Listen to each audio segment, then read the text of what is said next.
Hi, my name is Anna Nilsson. And I'm Matteo.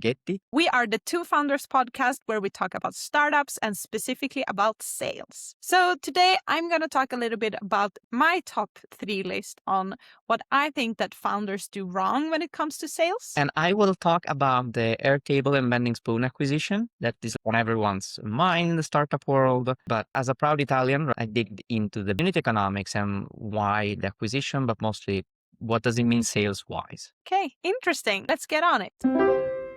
I have my top 3 mistakes that I think that startups do when it comes to sales strategy. So we have to understand that as a startup, it is really, really difficult to do sales. Most commonly, you're not a salesperson. And most people, what they are used to when it comes to sales is they go to the grocery store or they purchase an online subscription of Adobe, or they have a very limited knowledge when it comes to corporate sales or corporate purchasing.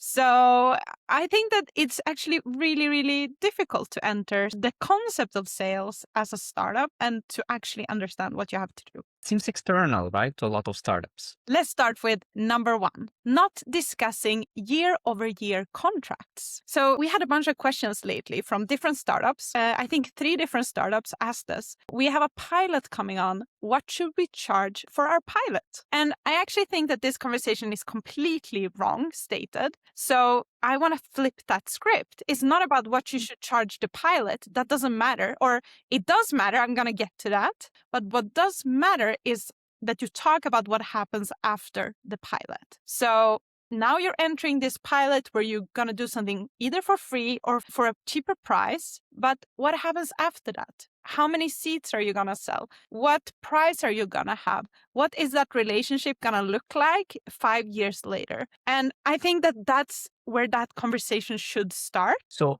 you're saying basically that a lot of people are considering the pilot as the closing. Well, actually, it's basically a starter. Absolutely. So a lot of startups, they do this free pilot. And of course, they are used to this like freemium version that they can see when they purchase, for example, a SaaS product online, such as maybe LinkedIn Premium or Adobe Premiere Pro or something like that. They try it for 2 weeks for free and then they buy it. So actually I checked typical freemium rates. They convert 2 to 5% of the times. And that's a freemium version. So you can actually use that product completely for free. And then some of those customers will start purchasing a product. 2 to 5% is a very, very low ratio if you are a startup. And of course, we're comparing apples and oranges here because freemium versions are built with a certain type of idea that if you get a lot of customers, a couple of them are going to convert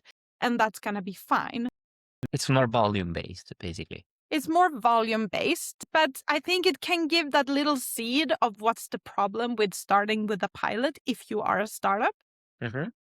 I also saw Jason Lemkins. He has a community for SaaS-built startups. And he says that a typical conversion rate from a free version to paid version is typically 60 to 90%. That's really, really good. I mean, wow. But yes, but I think as a startup, it's usually really expensive to do a pilot product. What I think that startups should do instead is to, talk about what happens 5 years later, discuss that deal size, and how much you want to charge 5 years later, and then work yourself from that position. Now you can enter a paid pilot with that deal size in mind. It changes the entire script. You're entering a relationship with a customer that you now can use in conversations with investors and in conversations with other customers. It just solidifies that whole process. And it also opens up a lot of other questions as well. So if you're already talking about purchasing and what you want 5 years down the line, or 3 years or 2 years, now we're talking about what are the issues that we have to go through to actually get there. Like, is there do you have to handle procurement, for example? Or is there a certain decision maker that has to be involved? It just changes that entire conversation. So I think that's the number 1 problem that startups do. What do you think? As I said initially, like we had this conversation with a few startups. Yeah, they consider the pilot like kind of the end goal. Right now you went really in depth. I don't think I thought it this will outline like as you just did, but definitely the pilot should be thought as the starting point of a long cooperation. You want this client probably, as you say, for 5 years, 7 years. You want to land and expand, right? The pilot should just be the beginning of a long-standing renewal process. And I wish the founders would invest as much energy into the renewals and into the expansion as they do, for example, for landing an investor round or landing the first time that customer, right? So yeah, I agree. This was a great one. So I'm curious about the second. Okay, so my second big mistake that they do is that they set the pricing too low. And I think pricing is always a question. You can't put yourself too high. You can't put yourself too low. You should be somewhere in that magic middle. But from my experience when talking to startups, they usually put themselves too low. And I think that this is, again, for that same reason I told you in the beginning, because they are used to buying cheap products. Like, I don't know how you feel, but you and me, we were students and then we started a startup. So charging $50 a month, actually charging $5 a month, that's a massive amount of money for us at that current point in time. But actually, that's a silly amount of money if it comes to corporate sales. And I don't know why. It's just really, really difficult when you are an early on startup. You didn't discover the value of money in a big corporation yet. And you're really scared to ask for those numbers. So I also have some statistics here. I saw in CB Insights that 53% of startups underestimate business costs in their first year.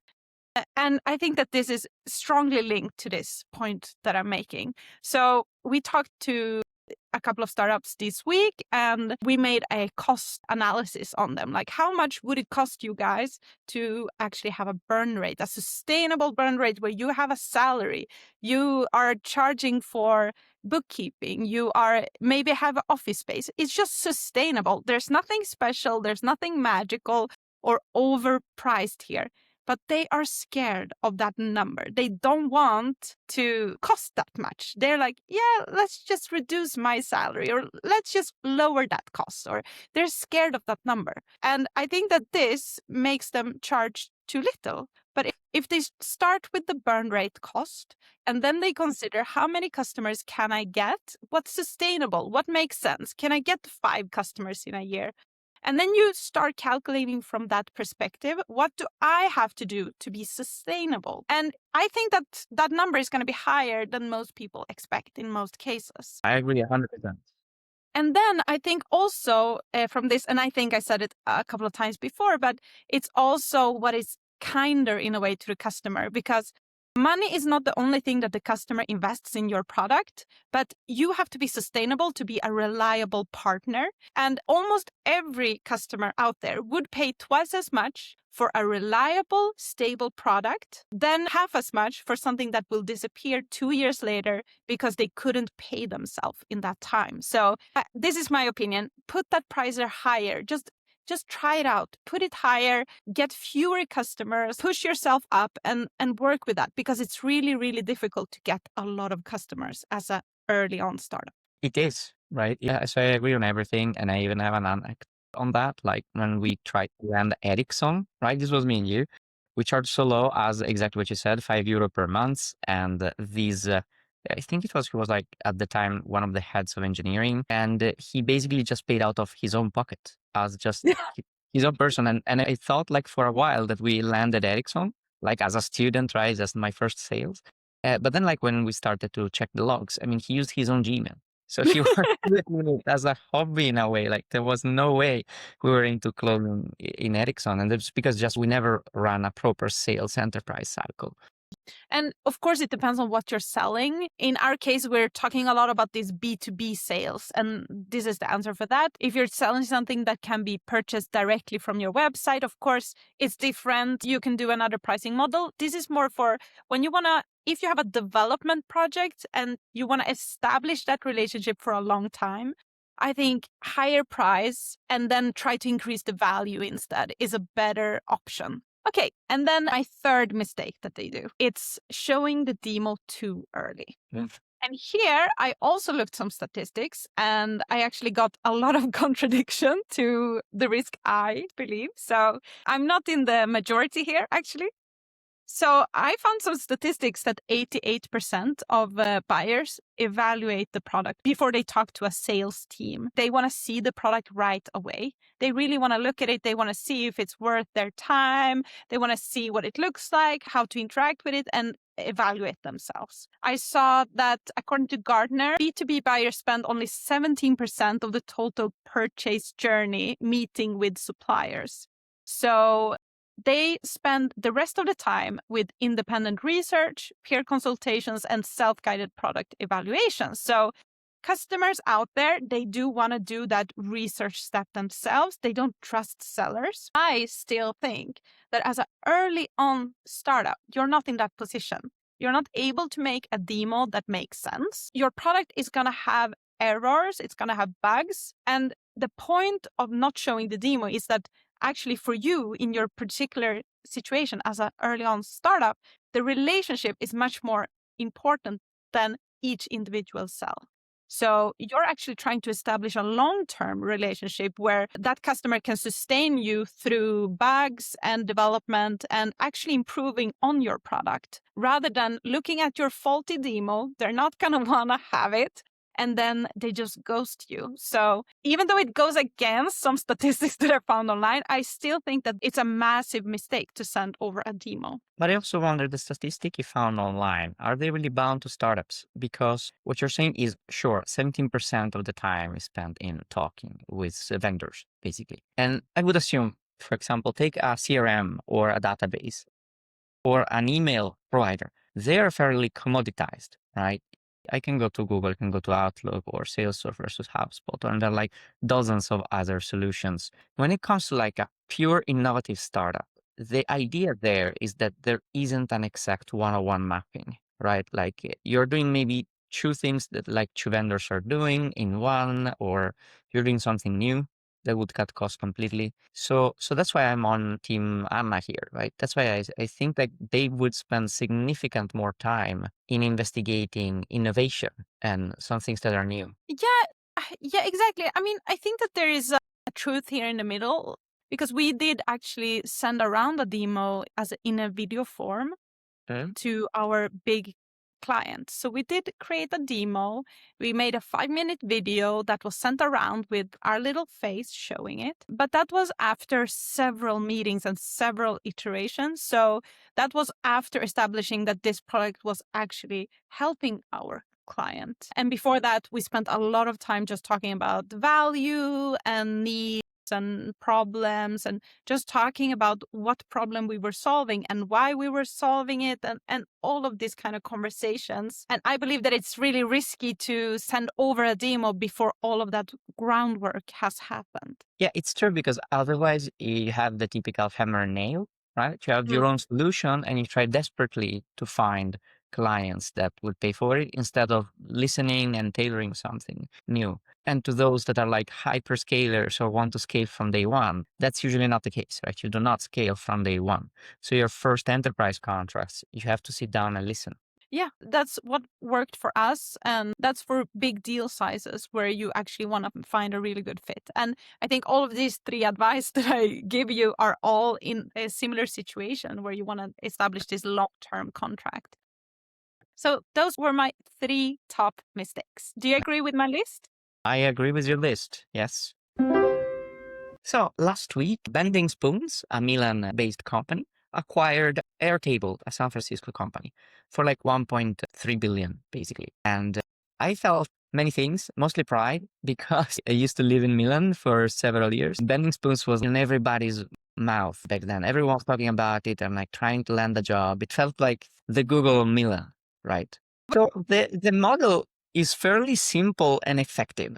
What they do is they find SaaS companies that are going down in value or that their growth is fairly stabilizing. So the stock market is not going to buy their stock and VCs are not going to keep funding them. And they buy them at a low multiple, almost like a private equity. And they cut a lot of employees because they have their own tech stack, right? Like the customer support or like the computation side. So they share all these resources and they usually keep increasing the price until they hit a level of churn that is satisfactory. And so if you think about it, what they do, right, is find a weak company, so to say, growth-wise, purchase it at a fraction of what it used to be worth, optimize it by cutting basically lots of cost, increase revenue by doubling price or triplicating price.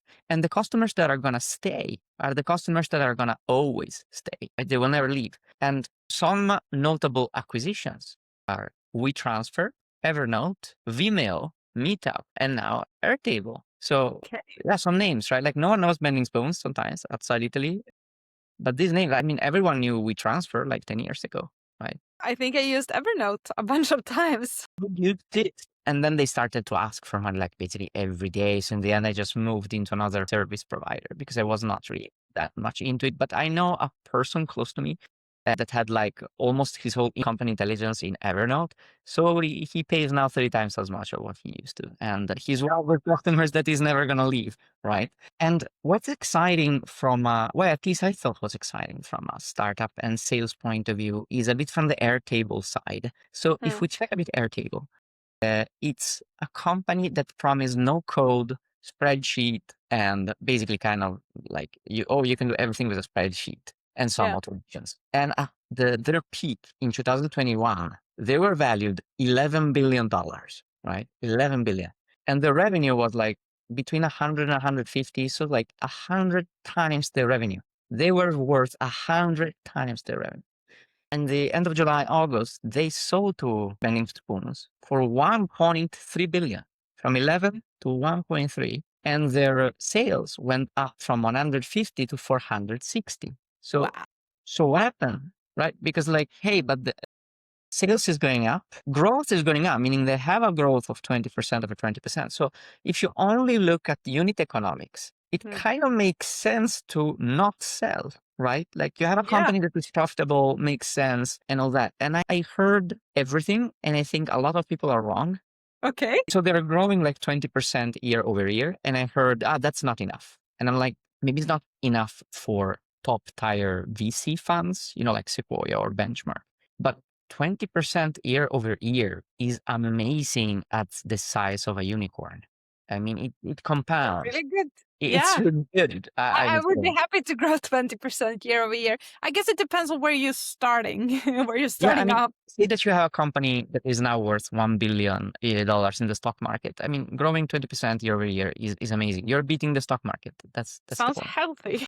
Sounds healthy. So I don't really think it was for growth. Another criticism I heard on the Airtable case was that they raised too much money, meaning that in 2021, they raised 700 million at $11 billion valuation. And I understand that in order to sell for the investors to gain money, at least like the typical 3x, you would need to sell at 33 billion, right? Or 40 billion, maybe. And the numbers weren't there. So they overvalued their company. I mean, 100 times X. I think definitely they raised, not that they raised too much. I think they raised at an insane stock price. But also this one, I don't know if it's exactly the reason. I believe the reason why Airtable did not really succeeded is because they promised the no code, right? You can do everything with just a few automations and a spreadsheet. And then Lovable, Replit, all these vibe coding tools arrived. And the company, so Airtable, that already had most of the Fortune 100 clients, they had almost $500 million in revenue. They were just not able to react in time. Yeah. And then you lose trust. Yes, you raised maybe too much money or like your stock price was a bit too high. Sure, but you can still like strike back. But yeah, your growth is 20% instead of, 60%. Yes, but also that one eventually it compounds. But me personally, I would not have bought the Airtable stock just because, hey, why Lovable was there, Replit was there, Legora was there, why all this vibe coding and AI layered application popped up? And you just did not pop it up in time. I mean, you had like tremendous market penetration, right? And so my take on this acquisition from Bending Spoons, buying Airtable, is that pure hard unit economics tell only a side of the story, right? So that is why I believe they had to sell. Then, like, I also heard some rumors, but this was Reddit. So I'm not going to say that this is true.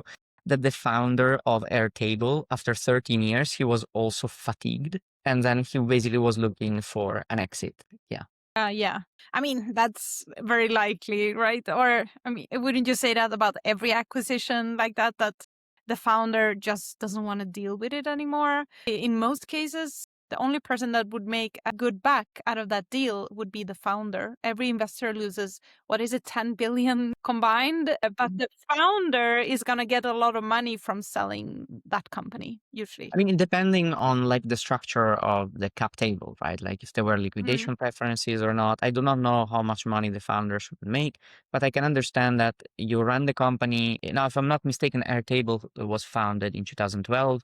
So you run the company for 14 years and you took so much VC money. And if you take VC money at 11 billion valuation, you have to go to 100 billion valuation. And the path was not there. So maybe it's a combination of everything. Your sales were not in place, your growth was too slow, but mostly I think you lost the trust of the public. It's hard to compete against Lovable at this current point in time. But I suppose they could have, if they had such a good market penetration, if they answered more quickly, it would have been... Yeah, who knows? Or maybe the reason why they didn't answer too quick is because Reddit is right and the founder was fatigued. And so he kind of let it slip. I don't know. Yeah.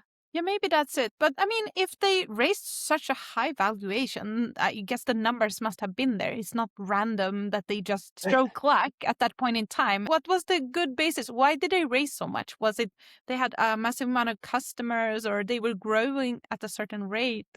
Well, I am young, but I still heard, even before Lovable and Legora and all those ones, I was also one of those hearing the romanticization of no-code apps, right? Oh, you just do like a couple of clicks. You remember like all those futuristic web app where you can just drag and drop the integration with Google Drive, drag and drop the user flow, that they never really flew that much, not at least like these companies that we're mentioning. So I believe that one, that investors believed in the promise and the founders believed in the promise, but then other company delivered the promise, right? They were not the ones delivering it. So I think that was the main reason. And that was, I think, is something that the listener should take, or like the startups out there should take, right? Is yes, when you raise, we said it a couple of times, but when you raise, that comes also with strings attached to the sales number you have to hit.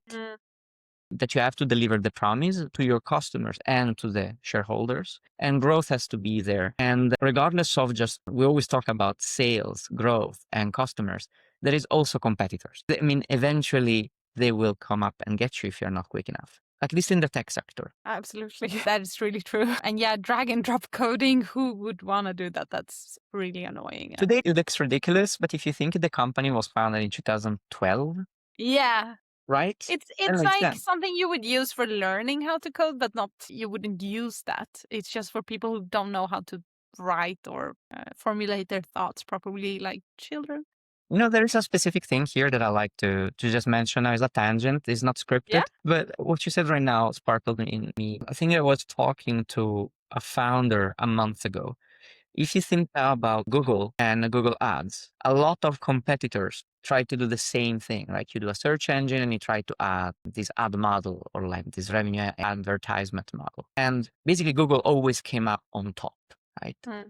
But then when Facebook arrived, they did the ad model from a complete different angle. It was not a search engine, it was a social network, right? Unseen. It came from an unseen angle. And the same with ChatGPT. Also, ChatGPT now is integrating revenue with ad models. And also that one comes from a completely different angle than social networks and Google would have assumed. I think it was the same here with Airtable and all these new like vibe coding apps, right? They really focused maybe on these, and not just Airtable, just these no code apps from the past. They really focused on the UI part, like all drag and drop, and you create UML, XML, like if you remember all those kind of diagrams. Then companies like Claude Code or Lovable arrive and they take it from a different angle. They show you the coding, they generate the code, and you build the app on top of the code. So I think it's a similar thing. Absolutely. It's a completely different thing that entered the market, and now From a different they angle. just can't compete. But it's going to be interesting to see then what Bending Spoons does with it. And also what I read, and this one was on Bloomberg, that this fits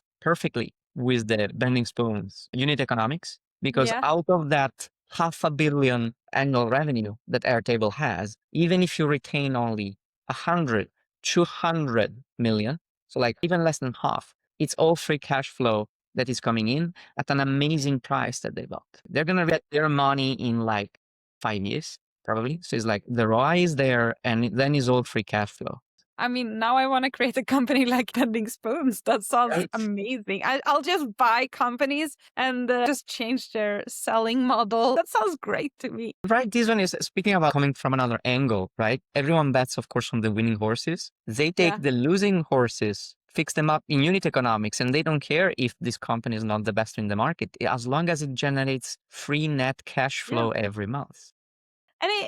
And it sounds like a win-win situation because the customer is also happy. Like, yes, they have to pay 3 times more, maybe similar to your friend with Evernote, but at least it still exists. At least they have the option to buy, because otherwise maybe that company would just disappear completely. So it sounds like a win-win to me. Yeah, and just on a closing note, still on Manning's post, they also announced that they have their eyes on 1,000 more acquisitions for the coming years. So like every company in the world is going to be owned by Bending Spoons eventually. If they're not like succeeding in everything, then yes. Yeah. I have the LinkedIn library for you. Yes. You should have an AI agent as a board member. Yeah. Oh my God. Okay. Tell me why. I just want to hear why. I don't know. Well, it's the typical tech pro dream, right? You have like this board member that doesn't complain, always executes. You can give it like the whole company intelligence, basically the access to your whole Google Drive, if that is where you keep your notes, or similar, reading all the emails. You read all that and then can come with specific items to bring up or that any human would not be able to, right? So basically, you're treating it as the main brain, and not just you person ask AI or execute with the AI, but AI will tell you what to do to you.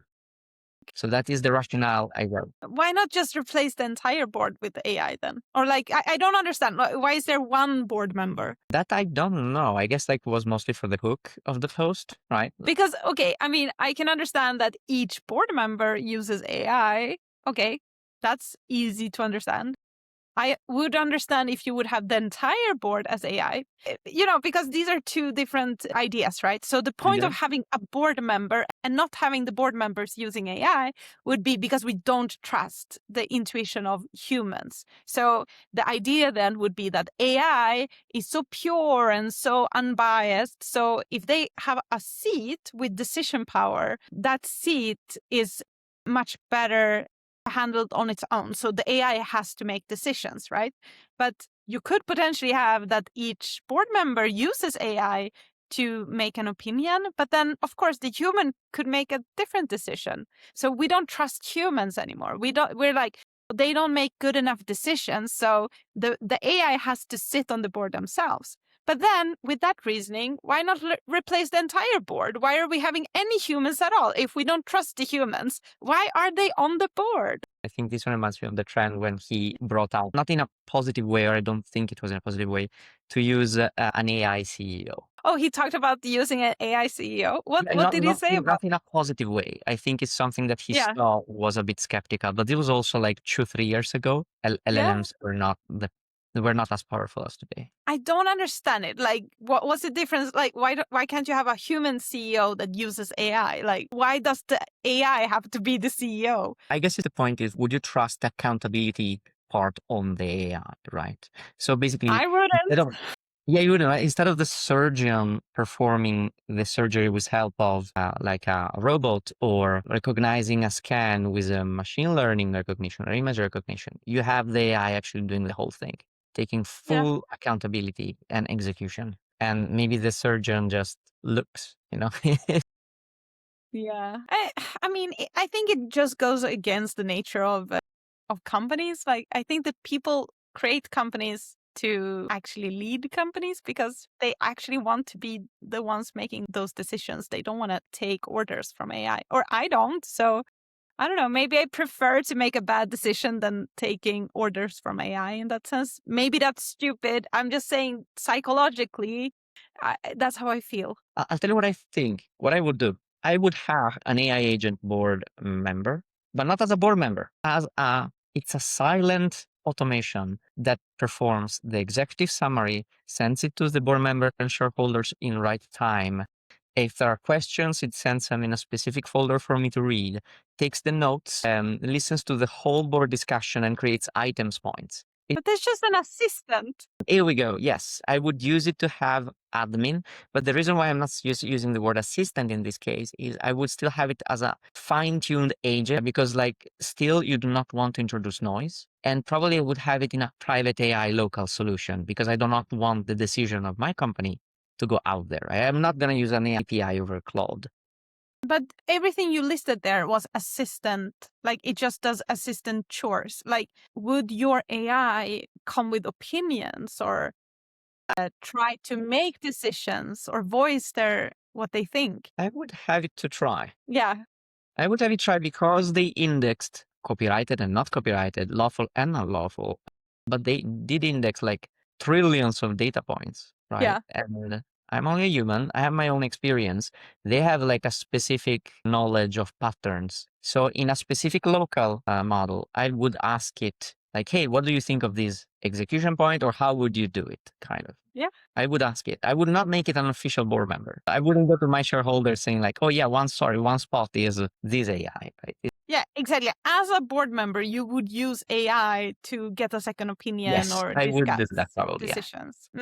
But okay, actually, you know what? I'm starting to see your point because then maybe a particular private AI would be assigned to that company and every board member could discuss questions with that particular AI who has studied that particular company. So now maybe it's starting to make sense. I think so, right? Like again, local model, so it's not information is not going out, but you can give it information about customer, about the tough months, the good months.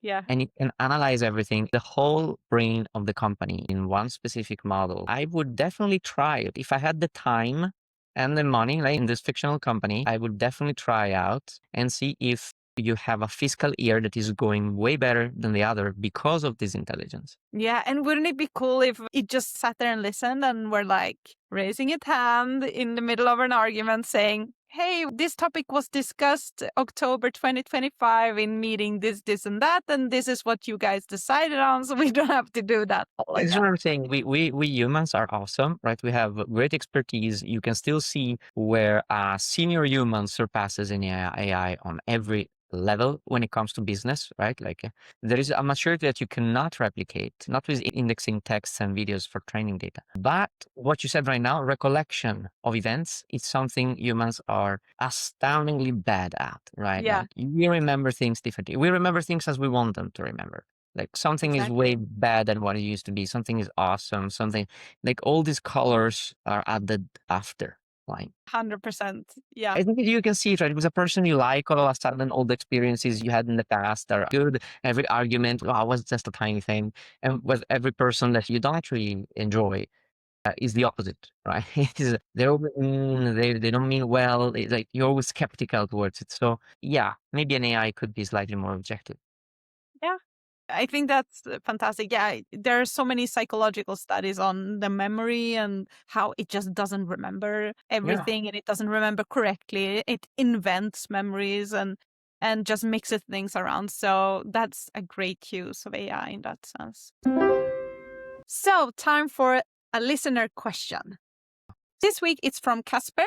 He writes, "Hi Anna and Matteo. I'm building a startup with my friend and things are going well. We just got funding, an angel pre-seed early on investment, and we are considering if we should quit our jobs and pursue this full time, or if we should keep our day jobs. We don't have customers yet, so quitting is definitely a financial risk, and I cannot go down half time with my current job.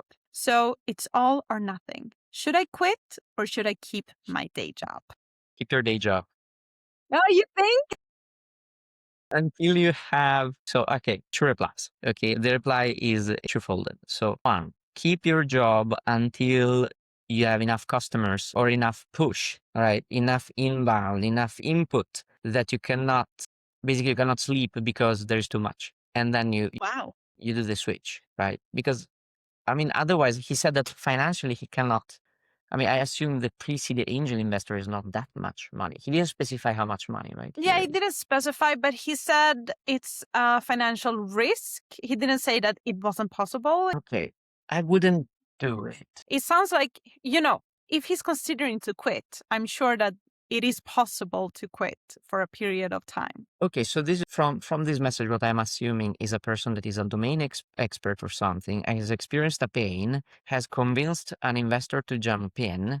So maybe this Casper is a PhD. He built a prototype or something like that, but needs extra money to get to customers. And he just did that. He just raised. So I would say, hey, do everything you can to get to customers and get some sales ongoing while not leaving your day job, right? So you're not overly stressed. Yes, you're gonna sleep 5 hours instead of 8 for maybe a couple of months, but it is worth it because if you're gonna get to customers and every customer complain or they want more features or they want more things, you did not leave your day job. But there is an asterisk there. You have to check with the legal department of your current job because there is a chance that they might own every IP you create while you're working there, even in your time off, even on a Sunday or a Saturday. So in that case, is binary, right? In that case, is either you believe in the startup conceptually and you have to leave to protect your own IP, or you don't believe it. And then the suggestion there would be talk to customers. Just talk. You don't do anything. You don't create IP until you're safe enough to do the switch. What do you think? I mean, I think it's tricky. I wouldn't say such a strong stay as you would. Mhm. Mostly because we actually did opposite. We jumped, which was risky, but still it worked out. And okay, I think there are a couple of things here. It's dependent on personality. Are you a person that can juggle two things at once? If you can, then stay. It sounds great. Second thing, I'm assuming there's a third option, which is to quit, get a part-time job, or do consultancy gigs at the same time. It could be hard to find another job though, so maybe that's actually added pressure. I don't know. I'm leaning towards quitting. Like I feel like creating a company, it's like you're following your dream and you're testing things out. Can you actually do that when you're doing a full-time job? Aren't you sacrificing too much of your energy? Like, so imagine that you're trying out this startup.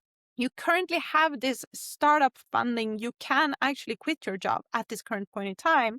What if you don't? And the time you have in weekends and evenings, it just isn't enough to get you there.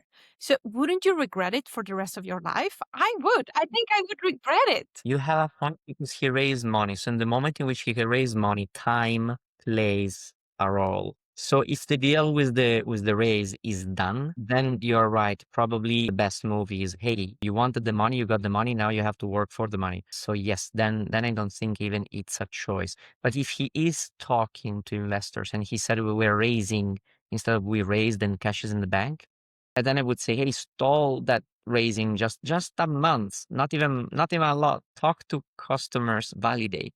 If you have validation from the customers that the problem is there, then raise that thing and go into startup mode a bit more safe. Yeah, Casper, he says that they raised money. Okay, then I So take it back. Then you're But right. this is the thing, like, I agree that it is extremely risky. I'm not saying that, like, my point is not that this is the safe way. I'm not saying that they will succeed. I'm just feeling that from my point of view, I think money is a much lower risk than losing out of opportunities. Or if I think of what I would regret, I would really, really, really regret not putting all of my effort into that startup compared to losing a job that I'm comfortable in, but that's a personality type. And it could be risky for the startup as well, because if you do 100% of the startup, maybe you're now going bankrupt because you're running out of money. So that's risky as well. So maybe it's bad for the startup to quit the job. It's better for the startup to continue so that you don't have to take out salary for yourself. You know, Casper, if you're listening to this, yeah, everything that Anna said is just gold. And mostly, if running the startup for 1 year, and maybe I assume now you have enough for 1 year, even if it fails, would be something that you will never regret because you lived the dream for 1 year, then it's not even a question, right? Just do it. Go. Yeah, I think so. Yeah, let's say that. Let's go for it. Also, hey, I think you're gonna get a better job 1 year later. So I think it's a good career choice. Because that's also a trend on LinkedIn saying, hey, today you're sacrificing your 9 to 5 for a salary that only increases 2 or 3% every year. You're leaving money on the table by not building a business. And I'm like, Let's just step back, right? I mean, you know that building a business is not easy, is not safe. It comes regret, it comes failure. 9 to 5 is amazing. You have stability, you have vacation, you can enjoy your family on a Saturday and a Sunday. That's not true for a lot of startups. A lot of startups, Yeah. they will work on a Saturday and a Sunday. I mean, if you have like a deployment of an enterprise customer on a Monday, you really sleep on that Sunday? You don't. Yeah, no, exactly. But this is my point as well. Like, I think that you need rest to be efficient. And I don't think that you're going to get that rest if you have an 8-hour workday. I think this is personality type. My personality, I need that rest. I wouldn't be able to sustain that for very long. And I would do a very bad job with that startup. But I hear that a lot of people, they can do these 14-hour workdays and they're fine. I'm not. I wouldn't be able to do that. So if you are that person, you can work evenings and weekends and stuff. I think that's maybe better for the startup to have that side gig, or look into the third option and get another job where you can work half time. Oh, yeah, actually, that one is an amazing one. Is leave this job, find another one 50%, use the startup 50%, and so on. Yeah. Unless you have 2 years of execution already in the bank, then execute, basically. Yeah. Okay. So this is the final advice, or like, this is my final advice. Quit your job. You know, it's just stupid to not live your dream. To put all that investment money into sales courses and figure out how to do sales. Do sales full time for a full year. If you get a couple of customers, high paying customers, you're going to get that second investment. A year later, you're fine. Yes. How can I not? How can I disagree? Yes, investing in your own stock is always the best stock. Yeah. Okay. That's the advice. Okay. Perfect. So that's it for us today. So thank you guys for listening for the Two Founders podcast. Yeah. See you next time. Bye. See you next time. Thank you, Matteo. Thank you, Anna. Bye.